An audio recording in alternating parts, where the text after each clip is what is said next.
طارق صاحب دیکھیں دال تو نہیں گلی، اس میں بڑے سیریس سوالات اٹھتے ہیں جو کہ obviously پی ٹی آئی سے بنتے ہیں اور وہ ہم ان سے کریں گے۔ آج جو خان صاحب نے سپیچ کی،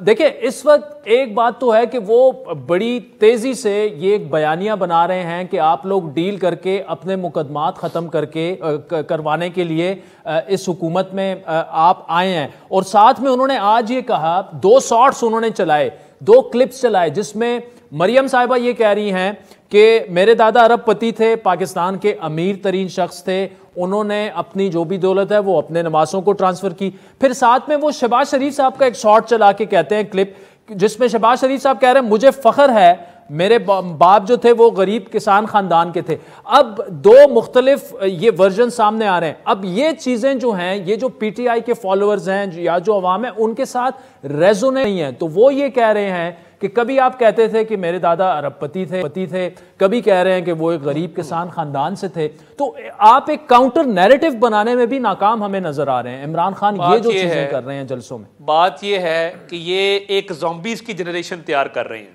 عقل سے فارغ بالکل، اور یہ اپنے طرح کے لوگ تیار کر رہا ہے۔ اور دیکھیے جو ایک غریب کسان امرتسر کے پاس جاتی امرا سے اٹھ کے پاکستان آتا ہے، وہ اپنی پوری ایمپائر کھڑی کرتا ہے، غریب کسان تھے نا، سیلف میڈ تھے۔ By 1969 Mian Sharif was the owner of the biggest steel industry in Asia. Ittefaq کے ہارویسٹر، اتفاق کے پمپ، اتفاق کی جتنی مشینری تھی وہ اتفاق کی چلتی تھی۔ اتفاق نے باقاعدہ انجینئرنگ سروسز دینا شروع کی، تو یہ میاں شریف صاحب اور ان کے بھائی بالکل وہ دے اسٹارٹڈ فرام اسکریچ، بالکل زیرو سے آئے تھے، اور انہوں نے 1970 کی دہائی میں پاکستان کی سب سے بڑی اسٹیل انڈسٹری کھڑی کی، اور 1985 میں یہ خاندان کاروبار سیاست میں آیا ہے۔ تو 1985 سے پہلے جتنی فیکٹریاں، ملیں، جتنا کاروبار تھا وہ سیلف میڈ تھے، اتفاق ہسپتال بنا چکے تھے۔ تو یہ عمران خان صاحب کو نا ٹائم کا بھی ایشو ہے ان کے، بیکاز تھوڑا سا مجھے لگتا ہے وہ under the influence of certain substances رہتے ہیں، تو ان کو کوئی ان کے مائنڈ میں ٹائم کا بھی کوئی ایشو ہے۔ یہ تو ایک الزام ہے طاہر صاحب، نہیں ہو سکتا ہے نا، میرا اوپینین ہے کہ ایک ٹائم ہے نا،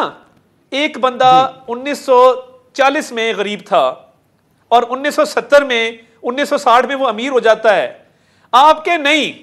کیونکہ وہ 1940 میں غریب تھا اس نے 1980 میں بھی غریب رہنا ہے۔ اس کی لاجک یا منطق مجھے سمجھا دیجئے کہ جب ڈیفرنٹ ٹائم پیریڈ کی بات ہو رہی ہے کہ جی وہ 1940 میں غریب تھے، وہ کسان تھے، ان کے پاس دولت نہیں تھی، اور 1960s میں وہ اپنے آپ کو as a pure business man اور ایک successful business man away from politics establish کر چکے تھے۔ اب آپ ان دونوں ٹائموں کو اکٹھا کر دیں اور ایک زومبیز کی جنریشن کو سبق پڑھا دیں، تو اکرام اللہ خان نیازی ایک سرکاری انجینئر تھے، ان کے بیٹے کے پاس اتنی جائیداد کہاں سے آئی؟ میں نے فلیٹ بیچے، میں نے جمائمہ سے لی۔ بات یہ ڈیبیٹ دوسری طرف نکل جائے گی، وہ تو obviously جسٹیفائی کرتے ہیں میں ورلڈ کپ جیت چکا ہوں، ایک سیلیبریٹی رہا ہوں، وہ پورا سارا